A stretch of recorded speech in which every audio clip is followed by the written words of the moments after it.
Bom dia, galera, aqui Dr. João Bozino, o seu próprio podcast, hoje para falar de podas sinápticas, ou seja, como o cérebro se adapta e forma vias, verdadeiras highways neuronais, no processo de educação de uma criança, por exemplo, que a torna mais adequada com a vida e não uma criança mimada, por exemplo. Um indivíduo mimado e com uma resposta egocentrista à vida. Né?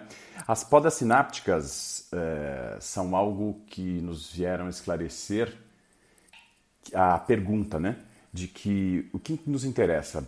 Um número gigante de sinapses, ou seja, neurônios se comunicando loucamente uns com os outros, de uma maneira arborizada, vamos dizer assim, ou menos sinapses mais específicas, né?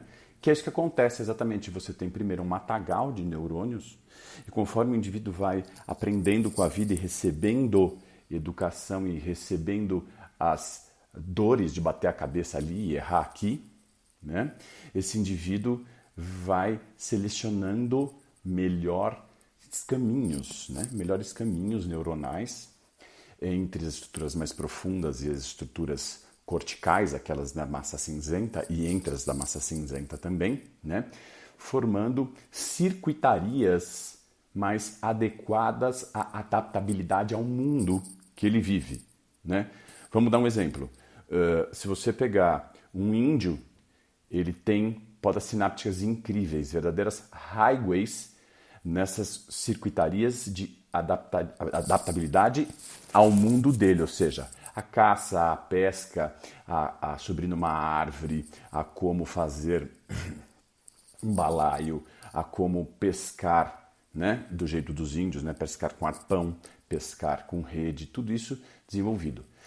Uma verdadeira highway. Você pega esse indivíduo e colocar esse indivíduo aqui no meio da cidade, ele não consegue, porque aquelas outras áreas cerebrais de outros circuitos que são desenvolvidos para o indivíduo que tem habilidades dentro desse mundo civilizado onde é asfaltado, passa ônibus, metrô e circula dinheiro, o indivíduo não está adaptado. Essas regiões cerebrais dele estão um verdadeiro matagal, né?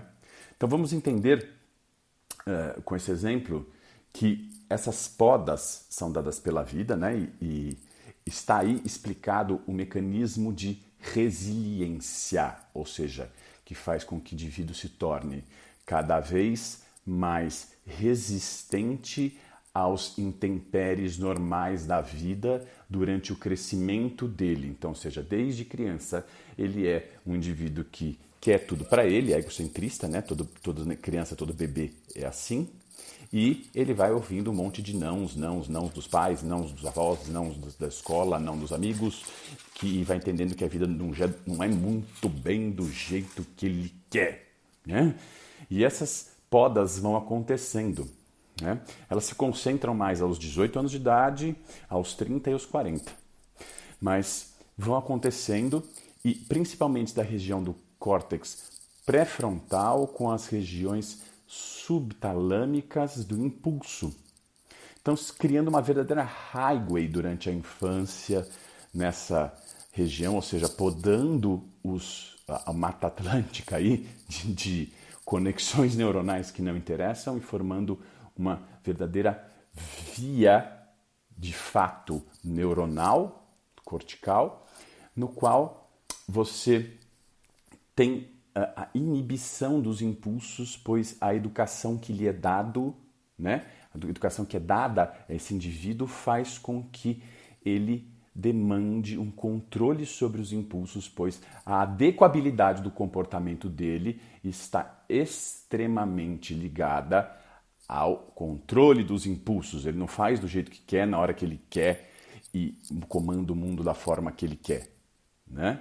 Ele vai ter que se adequar à vida com os outros e, portanto, a adequabilidade no comportamento dos relacionamentos para relacionar-se de uma maneira melhor e ser mais funcional, ou seja, conseguir ter função, executar uma função, escolher uma função, ter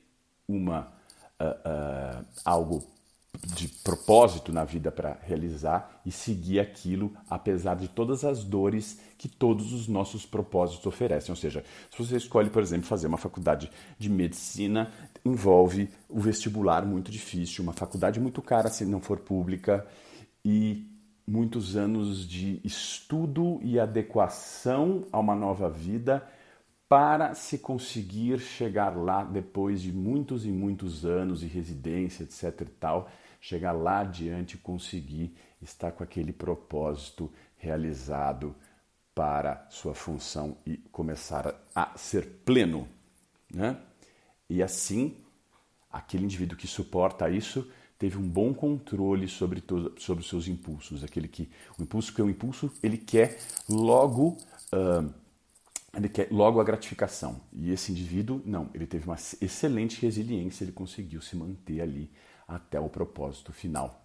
Isso é uma poda sináptica maravilhosa, é uma verdadeira highway neurocerebral do córtex com as regiões mais profundas, impulsivas, onde o indivíduo vai se adaptar e viver bem melhor em sociedade e feliz em se proporcionar uma funcionalidade que lhe gratifica, né? Então, tá aí, gente, explicado o mecanismo neurocientífico da resiliência, a resistência humana, a capacidade de superar as dificuldades do dia a dia. Fica aí, gente, aquele abraço. Até a próxima. Tchau, tchau.